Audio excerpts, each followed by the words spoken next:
Talking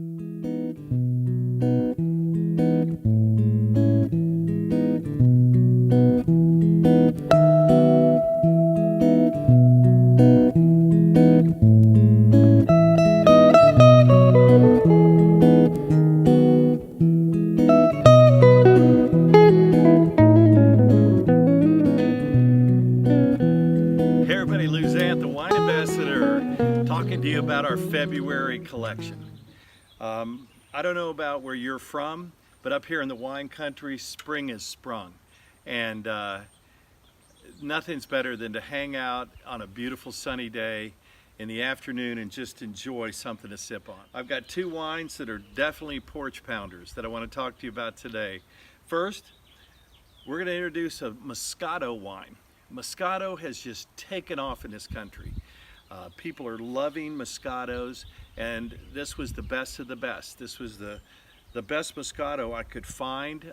It's actually the only one that Chef Davidi was willing to put her label on. One of the most famous chefs in the country put this wine and blended it and was part of the taste. And I'll tell you, I want you to get to know a Moscato. The peach and the orange blossoms that come out of this. A little bit higher sugar wine, a little bit less alcohol, which makes it perfect for pounding it on the porch and hanging out on an evening.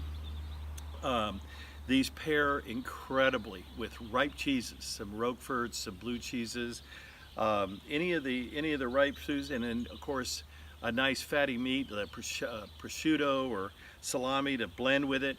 And I'll tell you what, you are having a fantastic time with this wine.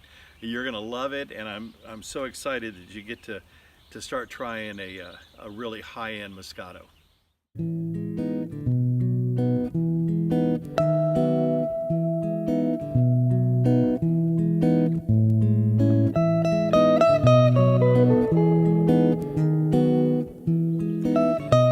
The next wine that we're gonna do is Parables in Red.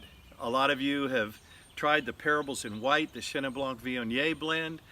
We are doing the red label this month on a Pinot Noir that I was able to get.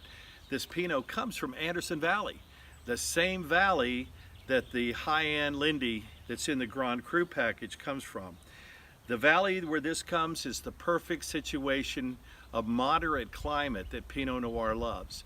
You've got hot days, cool nights. This is where all the redwoods, giant redwoods are.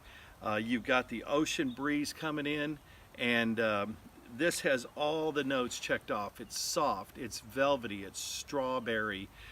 This wine pairs with just about anything on the menu. Phenomenal with lamb. It would be good with any wild game. And Pinot, again, if you're just gonna sit out by the pool, or if you're gonna be on the deck and hanging out with friends, this is such a drinkable wine. It's so smooth. It's got what I love, strawberries and silk.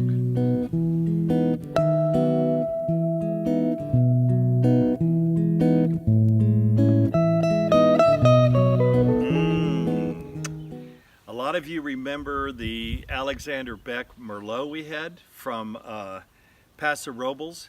Same winemaker, same vineyard, Cabernet Sauvignon. I had people, I was telling you, when I gave that Merlot, some of that Merlot to my nephew for his wedding. And we had the rehearsal dinner, about 120 people in Memphis, Tennessee. I had more people walk up to me and introduce themselves as wine snobs. And they said, we're looking forward to trying Matthew's wine tonight. Unbelievable how many people walked up to me and said, that might be the best Merlot I've ever drank. This wine right here is everything you want in a Cabernet Sauvignon. I'm not going to pretend it's this big, jammy Napa Cab, but what you're going to find when you're sitting down with friends and family and you're enjoying a bottle of Cab with a dinner, you're just going to constantly sip it and set it down and go, oh my gosh, that's good wine. So it's got these beautiful black and red cherry flavors. It's got this blueberry and blackberry coming in the back of it, a nice little spice that grows, just the soil and the minerality that comes out of the Paso Robles is just like the Rhone Valley, and it really comes through in the minerality of this wine. And of course, you know what Cabernet pairs with. The porch, the dinner table, anything. You're gonna love this wine.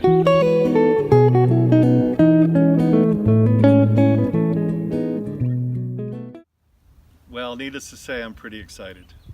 Getting ready for summer, we got to bring out the bubbles. We got to introduce the bubbles to you. What a name, fabulous. This is a sparkling rosé. It's made from Chardonnay, Pinot Noir, and it is unbelievable. It's made in a Prosecco style, in the Clermont style, a little bit different than Traditional, so the bubbles will be a little bit finer and very refreshing. I want to go in for a quick second on how to open up a sparkling wine. You always make 6 turns of the wire on the cage. Peel back the foils. This one's got a nice stiff foil. Many of them don't. You always want to hold it away from you because it can go off at any given time. You want to always hold the bottle at a 45-degree angle. Be careful when you pull the basket off.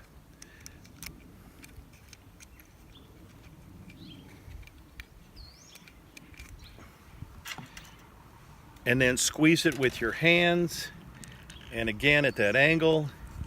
And you want to make it as cold as possible. The colder it is, the less it'll react.